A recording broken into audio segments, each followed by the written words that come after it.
Hello दोस्तों, आज के इस वीडियो में हम एक बहुत ही महत्वपूर्ण टॉपिक कवर करने जा रहे हैं जो हर प्रतियोगी परीक्षा के लिए एक बेहद ज़रूरी है और वो है कॉमनवेल्थ गेम यानी राष्ट्रमंडल खेल। तो यह एक ऐसा बहु खेल आयोजन है जिससे अक्सर एग्जाम में सवाल पूछे जाते हैं। तो चलिए बिना देरी के शुरू करते हैं। तो आज देख लेते हैं हम किन पॉइंट पर डिस्कस करेंगे। तो आगे बढ़ने से पहले एक नज़र डाल लेते हैं कि आज के इस सेशन में हम क्या क्या कवर करने वाले हैं। आज हम जानेंगे कि आखिर ये कॉमनवेल्थ के खेल होते क्या हैं, इसका इतिहास क्या है और इसकी शुरुआत कब हुई थी, और साथ ही हम उसके उद्देश्य और उसके आयोजकों और सबसे महत्वपूर्ण भारत के प्रदर्शन और परीक्षा से जुड़े सारे तथ्य जो ज़रूरी तथ्यों पर विचार से विस्तार से चर्चा करेंगे। और वीडियो को अंत तक जरूर देखिएगा। इन सारे टॉपिक पर अच्छे से हम कवर करेंगे। बढ़ते हैं आगे। कॉमनवेल्थ गेम खेल क्या है? तो सबसे पहला सवाल, कॉमनवेल्थ जो खेल आखिर हैं क्या? तो आसान भाषा में समझे तो यह राष्ट्रमंडल देशों का एक बहुत ही बड़ा स्पोर्ट इवेंट है जिसमें सिर्फ वही देश हिस्सा लेते हैं जो राष्ट्रमंडल के सदस्य हैं। तो इसका जो मुख्य मकसद सिर्फ मेडल जीतना नहीं है, बल्कि खेलों के जरिए इन देशों के बीच दोस्ती, समानता और सहयोग को बढ़ावा देना है। तो ओलंपिक के बाद इसे दुनिया के सबसे बड़े खेल आयोजकों में गिना जाता है, जिसे हम शॉर्ट में CWG भी कह देते हैं। आगे बढ़ते हैं। राष्ट्र कॉमनवेल्थ खेलों का इतिहास। तो चलिए अब थोड़ा इतिहास के पन्नों को पलटते हैं, देखते हैं। अगर आपसे एग्ज़ाम में पूछा जाए कि पहले कॉमनवेल्थ खेल कब हुए, तो याद रखिएगा कि साल 1930 में, देख सकते हैं 1930 में कॉमनवेल्थ खेलों का आयोजन सबसे पहले कब हुआ था, तो 1930 में हुआ था। और ये कहाँ हुए थे, तो ये भी देख सकते हैं कि पहला आयोजन कहाँ पर हुआ था, हैमिल्टन कनाडा में आयोजित किया गया था। तो जो कनाडा के एक शहर हैमिल्टन में इस तो एक दिलचस्प बात यह भी है कि शुरुआत में इसे कॉमनवेल्थ गेम नहीं बल्कि ये ब्रिटिश एम्पायर गेम कहा जाता था। जैसे जैसे समय बीतता उसके साथ नाम बदलकर कॉमनवेल्थ गेम कर दिया गया। यानी इन खेलों का इतिहास लगभग 100 साल पुराना है। इस तरीके से आप समझ सकते हैं। आगे बढ़ते हैं। कॉमनवेल्थ खेलों का उद्देश्य। तो आप सोच रहे होंगे कि इतने बड़े आयोजक का मुख्य उद्देश्य क्या है। तो देखिए, इसका जो सबसे बड़ा मकसद है राष्ट्रमंडल देशों के बीच भाईचारे और सहयोग को मजबूत करना, या दुनिया भर के जो होनहार खिलाड़ियों को अपनी प्रतिभा दिखाने का एक बेहतरीन मंच देता है, जिसके जरिए युवाओं में खेल भावना, अनुशासन और फेयर प्ले, निष्पक्ष प्रतिस्पर्धा का विकास होता है। साथ ही यह अलग अलग देशों की जो संस्कृति को एक साथ जोड़ने का भी काम करता है। तो आयोजन करता है, आयोजन कौन करता है? तो एक बहुत ही महत्वपूर्ण पॉइंट, आखिर इन खेलों को मैनेज कौन करता है? तो इसका आयोजन जो कि कॉमनवेल्थ स्पोर्ट नाम की संस्था करती है। पहले इसे कॉमनवेल्थ गेम्स और फेडरेशन या CGF कहा जाता था। यही संस्था तय करती है कि खेल का नियम क्या होंगे और अगला आयोजन किस शहर में होगा और खेलों का विकास कैसे किया जाए। इसका पूरा फोकस खिलाड़ियों को एक समान और पारदर्शी अवसर देने पर होता है। तो इस तरीके से आप समझ सकते हैं कि कॉमनवेल्थ खेलों का आयोजन कौन करता है और उससे पहले इस संस्था का नाम क्या है। आगे बढ़ते हैं। खेल कितने वर्ष में आयोजित होते हैं? तो यह सवाल कई बार एग्जाम में सीधा सीधा पूछा जाता है। ध्यान दीजिएगा कि कॉमनवेल्थ खेलों का जो आयोजन ओलंपिक की ही तरह हर 4 साल में एक बार किया जाता है।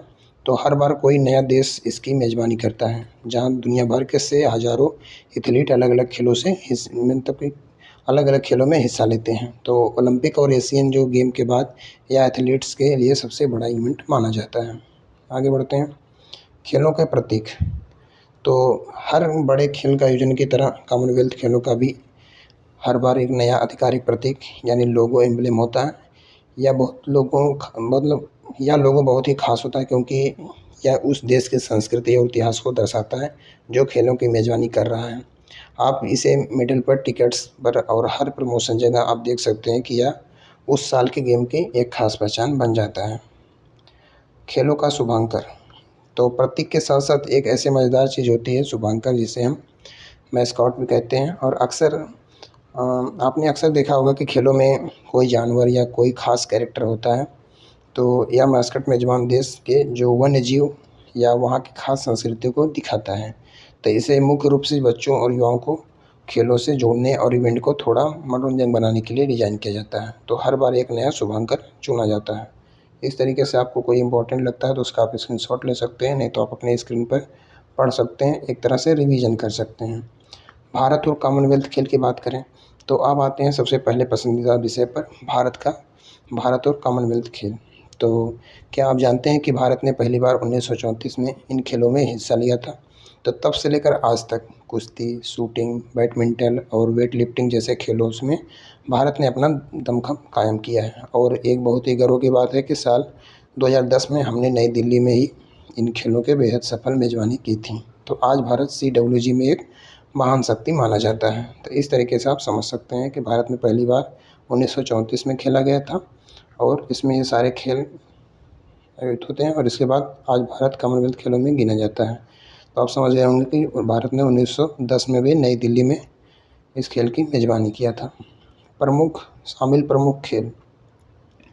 तो आइए देखते हैं कि इन खेलों में कौन-कौन से स्पोर्ट शामिल होते हैं, जिनमें एथलेटिक्स, स्विमिंग, बैडमिंटन, बॉक्सिंग, कुश्ती, weight lifting, hockey, table tennis जैसे बहुत सारे खेल होते हैं जो सीक्वेंस नेटबॉल और रग्बी भी इसमें काफ़ी लोकप्रिय हैं। तो एक बात नोट कर लीजिए कि मेज़बान देश के पास यह अधिकार होता है कि वह नियमों के अनुसार कुछ खेलों को अपनी सहूलियत से जोड़ या हटा सकता है।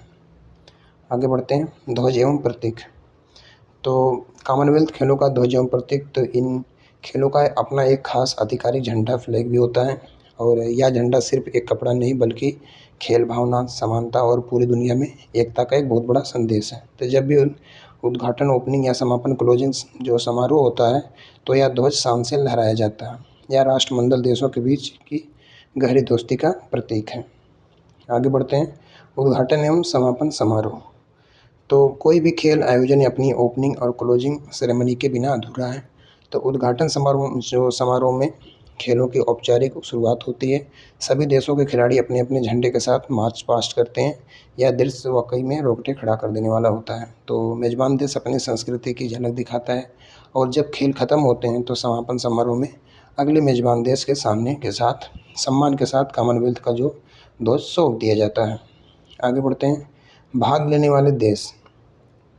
तो कॉमनवेल्थ खेलों में भाग लेने वाले देश, तो क्या आप जानते हैं कि इनमें किन देशों ने हिस्सा लेते हैं, कौन-कौन से देश हैं? तो वर्तमान में 70 से भी ज़्यादा राष्ट्रमंडल जो देश और क्षेत्र इन खेलों का हिस्सा हैं। तो हर देश अपने सर्वश्रेष्ठ खिलाड़ियों की टीम भेजता है। जब इतने सारे देशों के हज़ारों खिलाड़ी एक जगह इकट्ठा होते हैं तो यह सिर्फ एक खेल नहीं रह जाता बल्कि यह एक ग्लोबल परिवार के मिलने जैसा होता है। आगे बढ़ते हैं, कॉमनवेल्थ खेलों का महत्व। तो इन खेलों का महत्व बहुत बड़ा है। यह खिलाड़ियों को इंटरनेशनल लेवल पर खुद को साबित करने का मौका देता है। बहुत से युवा खिलाड़ियों जो यहाँ बहुत अच्छा परफॉर्म करते हैं वो आगे चलकर ओलंपिक और वर्ल्ड चैम्पियनशिप भी देश के लिए मेडल लाते हैं। तो भारत जैसे विकासशील देशों के लिए अपने खेल प्रतिभा को दुनिया के सामने दिखाने का एक बहुत बड़ा शानदार प्लेटफॉर्म है। इस तरीके से और भी जानकारियाँ इसके अंदर आप पढ़ सकते हैं। आगे बढ़ते हैं, भारत की यात्रा। तो चलिए भारत की यात्रा को थोड़ा और करीब से समझते हैं। तो जैसे मैंने बताया कि हमने अभी 1934 में डेब्यू किया था, लेकिन असली कहानी आज़ादी के बाद शुरू हुई थी और आज़ादी के बाद से हर संस्करण में भारतीय खिलाड़ियों ने अपने प्रदर्शन का ग्राफ ऊपर ही बढ़ाया है। तो आज स्थिति यह है कि जब भी कॉमनवेल्थ गेम्स होते हैं तो पूरी दुनिया की नज़रें भारतीय दल पर होती हैं कि हम इस बार कितने पदक जीतेंगे। तो इस तरीके से आप इसमें एक क्वेश्चन नोट कर सकते हैं, समझ सकते हैं सारी चीज़ों को। आगे बढ़ते हैं, भारत की प्रमुख उपलब्धियाँ। तो उपलब्धियों की बात करें तो भारत ने अब तक अनगिनत स्वर्ण, रजत, कांस्य पदक जीते हैं, चाहे वो कुश्ती का अखाड़ा हो, शूटिंग रेंज हो या फिर बैडमिंटन कोर्ट हो। तो हमारे खिलाड़ियों ने हर जगह तिरंगा लहराया और ख़ास तौर पर हमारे जो महिला खिलाड़ियों का योगदान बहुत ही ऐतिहासिक रहा है। कई बार तो भारत ने टॉप 5 या टॉप 3 देशों के मेडल टैली में भी शामिल रहा है। आगे बढ़ते हैं, प्रमुख भारतीय खिलाड़ी। तो अगर हम कुछ जो लेजेंड की बात करें तो अभिनव बिंद्रा, PV सिंधु, साइना नेहवाल, सुनील कुमार और बजरंग पुनिया, मीराबाई चानू, मैरी कॉम, नेहा जरीन और अंचिता शरत कमल और हमारे गोल्डन बॉय नीरज चोपड़ा। ये वो नाम हैं जिन्होंने कॉमनवेल्थ गेम्स में अपने शानदार प्रदर्शन से पूरे देश का सीना गर्व से चौड़ा किया है। तो इन खिलाड़ियों ने सच में इतिहास रचा है। इनके देख सकते हैं कि ये सारे जो खिलाड़ी हैं किस खेल से जुड़े हुए हैं। कभी कभी एग्जाम में भी पूछ लेता है, नाम देकर भी पूछ लेता है, खेल का नाम भी देकर पूछ लेता है कि इस खेल से कौन से खिलाड़ी का संबंध है। आगे बढ़ते हैं, भारत का सबसे सफल खेल। तो एग्जाम में कई बार पूछा जाता है कि भारत का सबसे बड़ी ताकत किन खेलों में है। तो याद रखिएगा, कुश्ती, शूटिंग जब तक यह शामिल थी। तो वेट लिफ्टिंग जो badminton, boxing, table tennis, hockey और एथलेटिक्स ये वो खेल है जहाँ हम लगभग हर बार मेडल की उम्मीद करते हैं और हमारे खिलाड़ी भी हमें निराश भी नहीं करते हैं।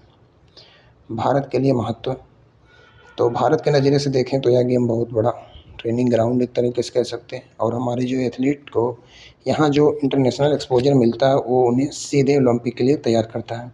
तो जब युवा खिलाड़ी टीवी पर अपने देशवासियों को मेडल जीतते हुए देखते हैं तो देश में खेलों के प्रति एक शानदार माहौल और जागरूकता पैदा होती है। भारत द्वारा मेज़बानी, तो ये स्लाइड हमारे लिए बहुत खास है कि भारत ने जब तक सिर्फ एक कॉमनवेल्थ खेलों की मेज़बानी की है तो वो साल था 2010 दिल्ली में हुए जो 19वें कॉमनवेल्थ गेम्स। भारत के खेल इतिहास का एक बहुत बड़ा मील का पत्थर है। तो इसके लिए दिल्ली में वर्ल्ड क्लास स्टेडियम और इंफ्रास्ट्रक्चर तैयार किया गया था जो आज भी हमारे एथलीट के काम आ रहा है। तो इस तरीके से समझ सकते हैं कि भारत द्वारा मेज़बानी 2010 में दिल्ली में 19वें जो कॉमनवेल्थ खेल का आयोजन किया गया था। इस तरीके से और भी चीज़ें आप वीडियो को पहुँच करके देख सकते हैं, पढ़ सकते हैं। अगर आपको ये सारी चीज़ें पता है तो भी एक तरीके से आप रिवीजन कर सकते हैं।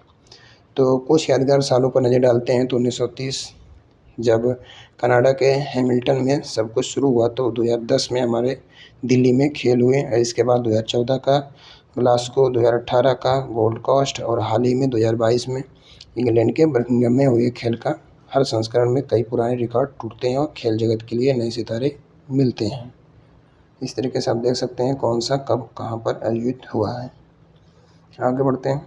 जो एग्ज़ाम के दृष्टि में एग्ज़ाम में पूछ लिया जाता है इस तरीके से। तो चलिए आपको कुछ इंटरेस्टिंग फैक्ट बताता हूँ जो शायद आपको ना पता हो। याद है कि पहले इसे ब्रिटिश एम्पायर गेम कहते थे।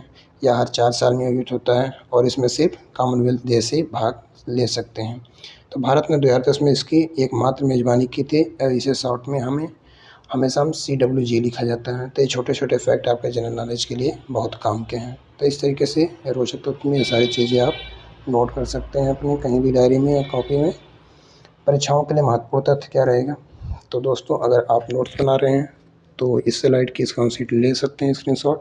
तो एग्ज़ाम के लिए ये रामबाण एक तरीके से जो आप इसमें देख सकते हैं कई चीज़ें महत्वपूर्ण इसमें। पहला खेल, भारत की पहली भागीदारी, भारत द्वारा मेज़बानी, जो आयोजन अंतराल, इस तरीके से इसमें रेलवे, जो पुलिस, कोई भी स्टेट एग्ज़ाम हो गया, ये सीधे वन लाइनर एग्ज़ाम मतलब लाइनर छपते हैं एक तरीके से। देख सकते हैं इसमें अलग अलग सारा सब कुछ। अगर आपको याद है तो एक बार इसका रिवीजन कर लीजिए और कहीं कुछ इसमें से आपको नया लग रहा हो तो उसको नोट कर लीजिए या एक बार पढ़ लीजिए तो भी काम आपका हो जाएगा। अभ्यास प्रश्न, तो अब समय है आपके टेस्ट का, देखते हैं आपने कितना ध्यान से सुना। तो स्क्रीन पर आपको 4 सवाल हैं। पहला खेल आप देख सकते हैं, भारत ने मेज़बानी कब की? तो इसका आप कौन सा, इसमें आपको कमेंट बॉक्स में इसका आंसर आपको देने हैं। तो इस तरीके से मेरा कहने का मतलब है कि आपको इस तरीके से दिखा रहा हूँ क्यों? क्योंकि इसी तरीके से एग्ज़ाम में जो क्वेश्चन बनते कैसे हैं वो आपको देखने को यहाँ पर मिल रहा है। आगे बढ़ते हैं। मुख्य बिंदुओं का सार, तो आइए एक बार जल्दी से समराइज करते हैं कि आज हमने क्या क्या सीखा। तो हमने CWG का इतिहास जाना, 1930 के पहले आयोजन से लेकर भारत के 2010 के शानदार आयोजन तक की बात की। तो हमने कॉमनवेल्थ स्पोर्ट की भूमिका समझी, भारत के जो मेडल और खिलाड़ियों के बारे में जाना, एग्जाम के लिए सबसे ज़रूरी पॉइंट को भी नोट किया। तो इस पूरे टॉपिक का बार बार रिवीजन आप जरूर करें। बार बार करने की भी उतनी ज़रूरत नहीं है, एक बार 2 बार जैसे आप पढ़ लेते हैं तो आपको ये चीज़ें याद हो जाती हैं। तो इस तरीके से आप देख सकते हैं। तो चलिए एक बार सुपर फास्ट रिवीजन कर लेते हैं। तो इसमें आप देख सकते हैं पहला खेल कब और कहाँ हुआ, भारत की पहली भागीदारी और भारत द्वारा मेज़बानी, आयोजन अंतराल, आयोजन संस्था और संक्षिप्त नाम। तो इसका स्क्रीनशॉट आप जरूर ले लें क्योंकि सारी वीडियो के निचोड़ आपको एक जगह मिल गया, देख सकते हैं। अब आप ले सकते हैं। तो दोस्तों अगली वीडियो में आप क्या सीखेंगे? तो ये तो सिर्फ थ्योरी, अगली खेल जो तभी बाकी आपके मतलब कि हमारी जो अगली वीडियो में इसी टॉपिक पर जो 100 सबसे महत्वपूर्ण MCQ लेकर आ रहे हैं। तो हम पिछले सालों जिसमें पूछे गए PYQ और वन लाइनर GK और डिटेल एक्सप्लेनेशन के साथ एक पूरा प्रैक्टिस यूज करेंगे। तो अगली क्लास किसी भी हाल में मिस मत करिएगा। तो दोस्तों आज की वीडियो देखने के लिए बहुत बहुत धन्यवाद आपका। तो आज के शानदार सेशन में मेरे साथ अंत तक जुड़े रहने के लिए आपका बहुत बहुत धन्यवाद। उम्मीद है कि आपको सब कुछ आसानी से समझ में आ गया होगा। अगर ये वीडियो आपको हेल्पफुल लगा हो तो प्लीज़ इसे लाइक करें और अपने सभी स्टडी ग्रुप को दोस्तों के साथ शेयर करें। तो कमेंट में अपना फीडबैक ज़रूर दें, मुझे आपके कमेंट पढ़ने में बहुत अच्छा लगेगा। तो मिलते हैं अगली वीडियो में, तब तक के लिए धन्यवाद। Thanks for watching.